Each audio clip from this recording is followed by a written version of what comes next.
今日咧，我哋非常之難得揾到一間屋，我認為咧係十分之完美。如果用鑽石去形容咧，呢間絕對係 VVS1嘅級數。點解咁講咧？嗱，一間屋咧，我哋嘅 value 咧地段啦，跟住就會係景觀啦，再跟住就會係方向同埋間隔啦。而呢間屋咧，就真係可以話好俾大家聽咧，佢係包含咗頭先所講嘅價值元素。嗱，而家喺我身後，大家睇到啦，居高臨下，一定係一個非常之尊貴嘅山頂地段啦。咁而你睇到嘅景觀咧，亦都係一個全海景。而呢個海景咧，哇，盡入眼簾。而喺呢間屋咧，啱啱好個 eye level 咧，就算我而家坐喺度咧，你都係成個景咧係入晒間屋度嘅。咁啊，再嚟咧就會係我哋面對前邊咧呢個深水灣嘅方向咧，就有一個東南嘅方向啦。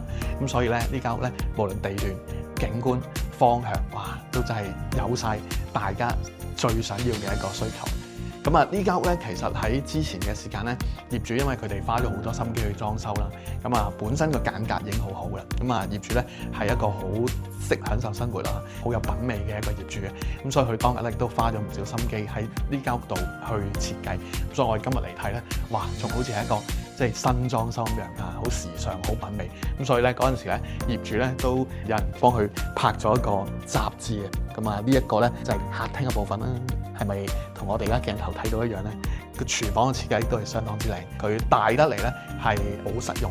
頭先我哋見到咧喺廚房入邊咧，亦都有好多工人一齊喺度咧煮緊嘢食嚇。咁因為頭先講過業主咧，佢係一個好識享受生活、好有品味嘅人咧嚇。咁所以咧呢間屋咧上到嚟咧真係非常之舒服。